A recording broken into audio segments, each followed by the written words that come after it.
The content discussed in this video includes consent, sexual harassment, sexual violence, and abuse.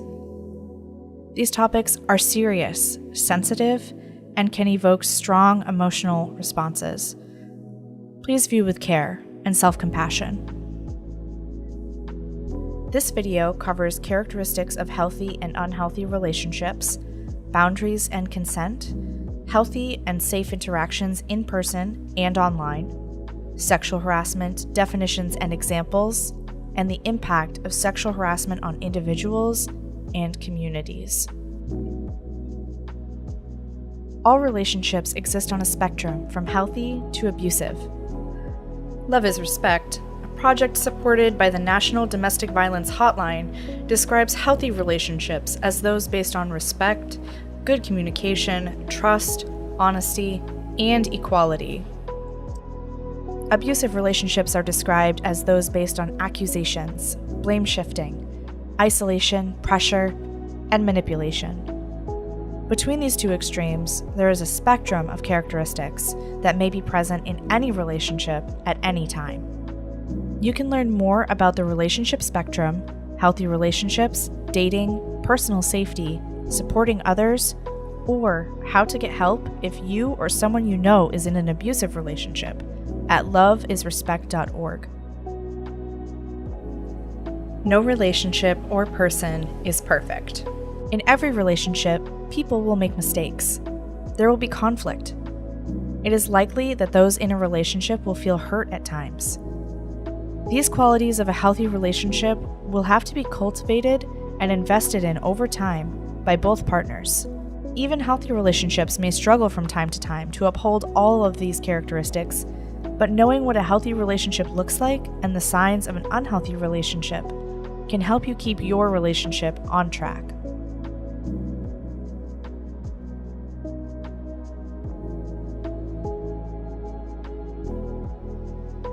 One Love is an organization that states its mission is to empower young people with the tools and resources they need to see the signs of healthy and unhealthy relationships and bring life-saving prevention education to their communities. It has identified 10 signs that a relationship is healthy. These include a comfortable pace, honesty, respect, kindness, healthy conflict, trust, independence, equality, taking responsibility, and fun. When a relationship is mostly characterized by these traits, it helps both partners grow as individuals and for the relationship to positively impact their lives. Though no relationship will have all of these characteristics at all times, a healthy relationship can be described in these ways most of the time. One Love has also identified 10 signs that a relationship is unhealthy or even abusive. These include intensity, possessiveness, manipulation, isolation, sabotage, belittling, guilting, volatility, deflecting responsibility, and betrayal. Some of these characteristics can be difficult to identify, and sometimes even glorified in popular media. However, even sometimes romanticized qualities, like over-the-top feelings or jealousy, can be signs that a relationship isn't healthy for one or both partners. These warning signs can start small and can even feel flattering or validating. But as time progresses, these unhealthy relationship characteristics can become toxic, impacting the physical and mental health of those involved and making those involved vulnerable to even more harmful acts of harassment and assault. All healthy relationships are built on a foundation that honors each person's boundaries. Boundaries are the limits and rules we set for ourselves within relationships. Love is Respect provides information about how to set and evaluate boundaries in a relationship in 4 categories: emotional boundaries, physical boundaries, digital boundaries, and boundaries in conflict resolution. Therapist and author of the best-selling book, Set Boundaries, Find Peace, Nedra Glover Tawwab, suggests that there are 6 boundaries necessary to maintain in healthy relationships. No matter how you categorize them, all of these are important aspects to consider when establishing boundaries for yourself and for your relationships. Boundaries can be difficult to set and maintain. To set boundaries in relationships, you first have to set boundaries with yourself. According to Psychology Today, this process begins with knowing yourself and valuing your worth. To set boundaries within relationships, you have to develop a deep understanding of your own needs and desires, alongside a firm belief in your own worth. You have to be able to value yourself without comparing yourself to others, and to have reasonable, fair expectations for yourself. To set boundaries for yourself, start by considering in advance, pausing in the moment. Consider how you feel about an activity or invitation before accepting or declining. Decline activities that you don't want to do or that don't make you feel safe or respected. Only engage in activities that are aligned with your values. Notice how you feel in certain situations or in response to certain requests and express these feelings honestly. Anticipate the situations that you might encounter and what you might need to feel safe and respected in those situations. Express these needs with the people who will be in those situations with you.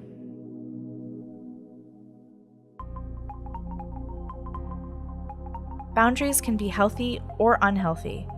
According to Love is Respect, healthy boundaries help protect and respect you, and unhealthy boundaries seek to control or harm someone else.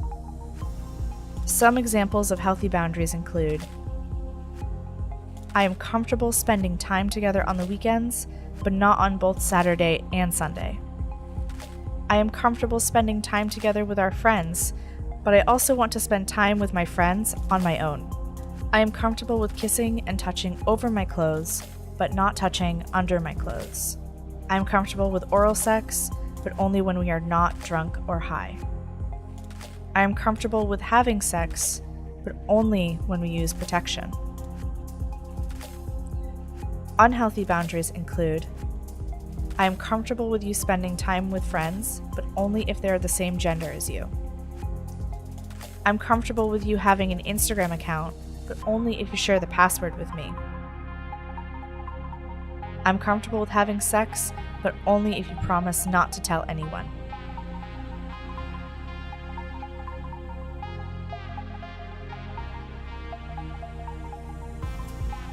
Once a person has a strong sense of their boundaries, they must be communicated clearly and regularly to the people in their lives. This creates a foundation for consent. Consent is simply asking permission. However, seeking consent is not always simple. There are many definitions for consent. Love is Respect defines consent as an ongoing, mutual agreement between partners about what they want to experience. The Rape, Abuse, and Incest National Network, or RAIN, defines consent as an ongoing process of discussing boundaries and what you're comfortable with. The National Sexual Violence Resource Center states that consent occurs when someone gives permission for something to happen or agrees to something. Planned Parenthood references the most commonly used acronym, FRIES, to describe the characteristics of consent, which is freely given. A person who feels intimidated, threatened, or coerced cannot give consent, nor can a person who is not sober. Reversible. Consent can be withdrawn at any time. A person can consent to an activity and then change their mind. Informed. Consent can only be given if someone understands what they are consenting to. Enthusiastic. Consent is a yes, not just an absence of a no. If a person is unsure or hesitant, they have not consented and should be allowed time and space to arrive at a decision that they are comfortable with and enthusiastic about. Specific. Consent cannot be asked for or given generally. but it is specific to each activity or experience. Consent must be asked for and given again and again. No person can be expected to read their partner's mind, no matter how much they love or respect them. All are responsible for seeking information about their partner's boundaries and asking for consent before engaging in any activity that involves physical or emotional intimacy.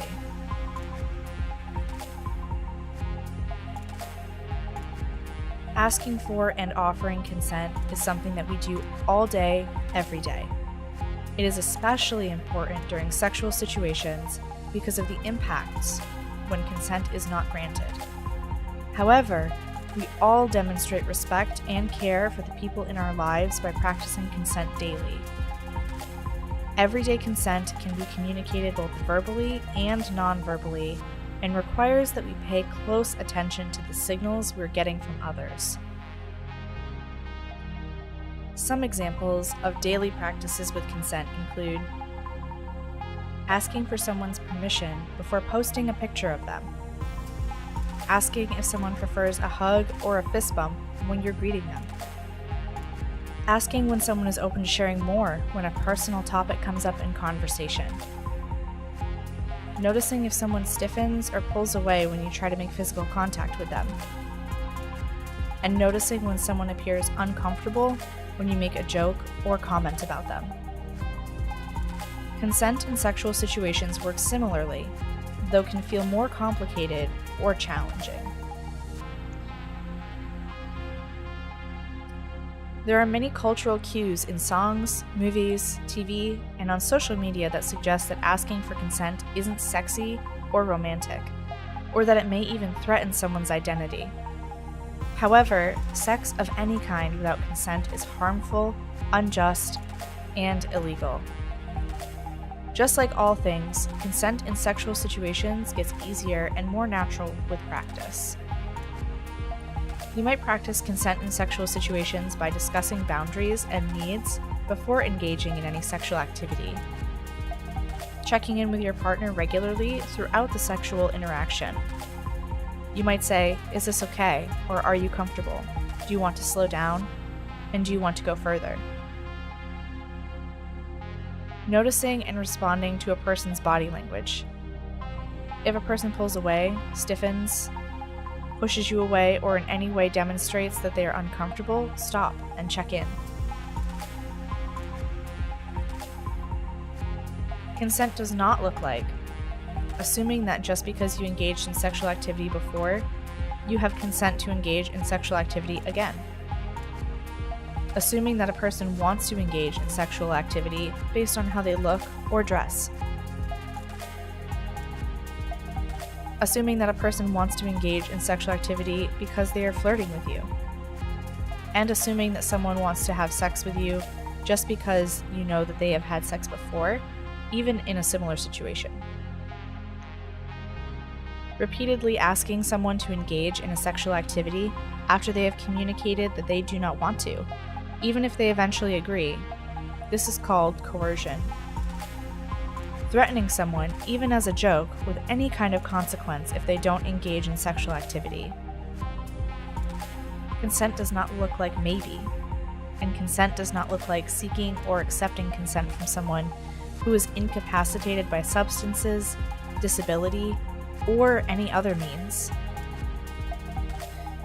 It is important to remember that it is not any one person's responsibility to communicate or ask for consent.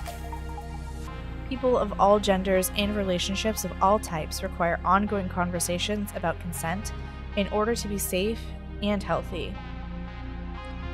The presence of consent prevents environments from becoming harassing. When people behave in ways that target someone on the basis of sex, or in ways that are sexual without the consent of all involved, their behavior is considered sexual harassment. There is a spectrum of behaviors that are considered sexual harassment, including visual sexual harassment, being forced to look at photos, videos, and drawings of a sexual nature, and showing nudes of someone without their consent. Verbal sexual harassment, unwanted comments about bodies, unwanted sexual jokes or conversation, unwanted advances, like asking you out repeatedly. Physical sexual harassment, unwanted touching of breasts, butt, hips, or genital areas, or unwanted kissing. Cybersexual harassment, the publishing or sharing of explicit pictures or videos of another person without their consent, posting sexual rumors about someone else, or sending someone unwanted explicit messages on any digital platform.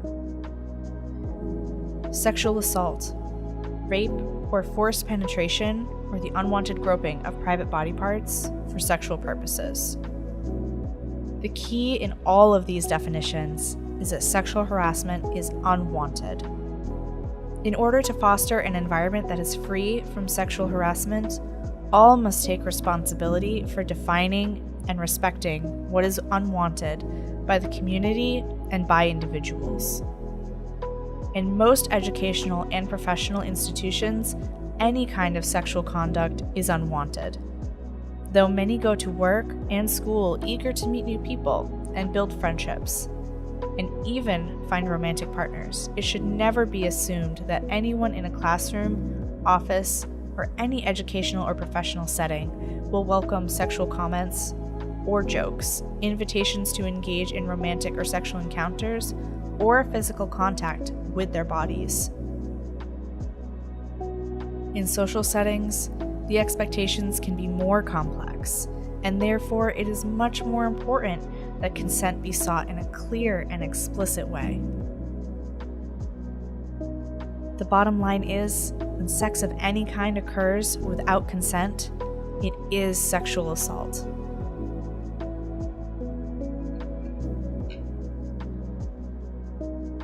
The majority of college students have experienced sexual harassment or sexual assault. According to the Rape, Abuse, and Incest National Network, women ages 18 to 24 who are college students are 3 times more likely than women in general population to experience sexual violence. When men ages 18 to 24 are 10 times more likely to experience sexual violence than at any other time in their life.